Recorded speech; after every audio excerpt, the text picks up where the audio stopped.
This is going to be a brief update on these 10 megahertz frequency standards that I did a video on earlier. And if you get some of these, this might be some useful information you could use here.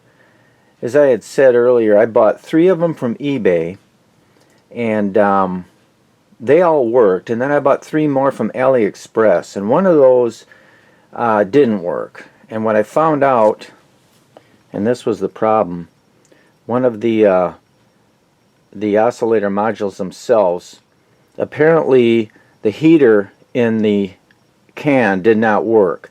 The temperature didn't rise. All the others, the temperature would rise fairly rapidly and then they would stabilize. This one here had a problem with the heater inside of it here. And something else I found, a couple of the units I bought, I couldn't get them to lock on 10 megahertz exactly. They were close, but I could only get to within like 7 to 10 cycles of 10 megahertz. So what I did a slight modification, and I can show you on this one here.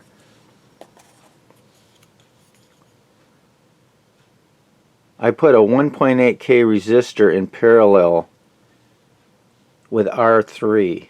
I removed R1, and by doing that I was able to adjust the oscillator exactly on 10 megahertz.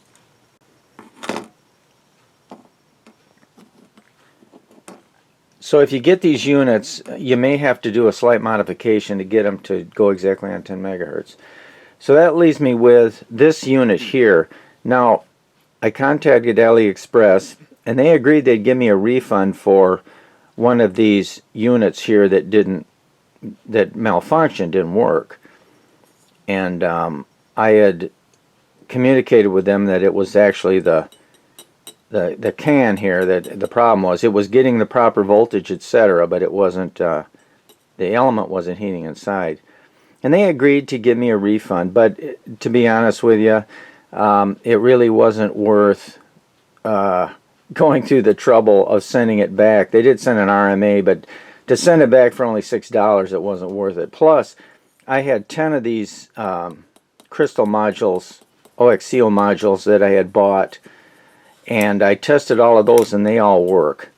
What I did was I transplanted from the bad circuit board the actual OCXO module with a known good one, and then I got it to work. So anyway, what I thought I would do would be interesting. This is the module that's no good, and I thought I would do is I'm going to cut off the top of the can and look inside, and I thought it would be interesting to look inside and see exactly what they've got going inside of this. I'm assuming there's a crystal with some type of a solid state, maybe a transistor that heats up, you know, with a regulator that would control the temperature, all inside of this package here. So the next step, I'm going to cut this open and then we'll have a look at it under a microscope. Maybe we'll find something interesting in there, so stand by for that. What I'm going to do now is use this diamond cutoff wheel on a Dremel motor tool, and I'm going to proceed to cut off the top of the can, hopefully exposing the innards of this oscillator module here. So I'll do that off camera and then I'll be back. Stand by. Here's the unit with the lid taken off here. I cut off, and here's the innards of this device here. You can see underneath, here's the crystal here. It's got a circuit board that's mounted off of this bottom metal piece, and the looks like the connectors here, output connectors, support the board here. They run through, obviously they're insulated somehow here. There must be a, yeah, they're insulated from the board here. And then you have the crystal,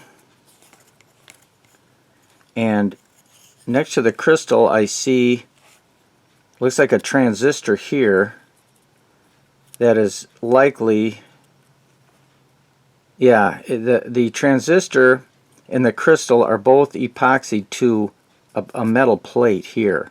So obviously this transistor is providing a temperature to stabilize the crystal here.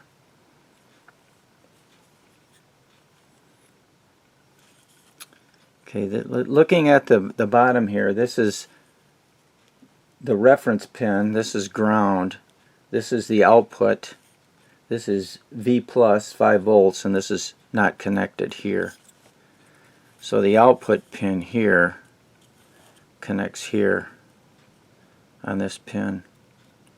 There's a bunch of support components on here, I imagine for temperature regulation, etc., to keep it set here.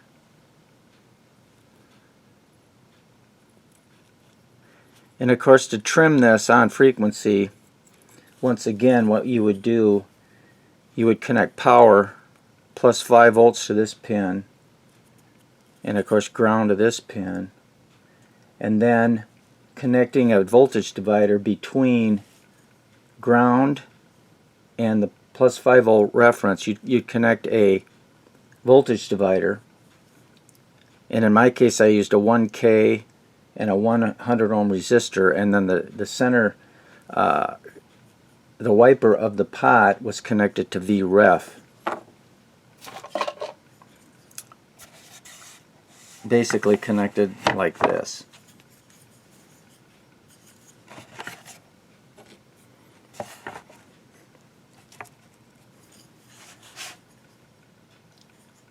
Five volts in, VCC. Here's your VREF pin that's connected to the pot wiper, and then of course here's your output connector, common grounds here. The output of this connector here is not a sine wave, it's a square wave, so you'd have to run it through a low pass filter, which what I used was I think I used a 470 picofarad cap to ground, and I think it was a 0.5 or 0.75 microhenry or 1 microhenry inductor in series with the output, which gave me a fairly good looking sine wave here. Here's a closer view of the chip. I was going to put it under a microscope, but there really isn't much to see that you'd need a microscope. Anyway, this will give you an idea here. And then looking underneath, you can see the crystal and the transistor. And of course, the transistor and the crystal are epoxied to metal here to conduct the heat from the transistor. That's how they stabilize the temperature of the crystal. Anyway, I thought this would be interesting. Since this module was bad anyway, I thought it would be interesting to do a post-mortem on it, an autopsy if you will, and take a look inside. These are nice little units. The ones I bought from eBay were like $2.30 a piece. I think it was like 5 for $11 and a half, something like that, and I bought 10 of them. And they all work. It was just one of these modules that was bad, that have the support circuitry built in, you know, the voltage regulator, the input connector, and the adjustment pot, and the filtering here to get a sine wave output. But these work pretty good by themselves, and very inexpensive. Can't be $2.30 for a stabilized OCXO like this.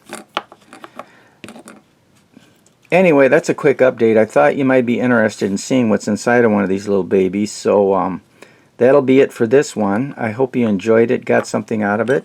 Thanks for watching. See you in the next one, and bye for now.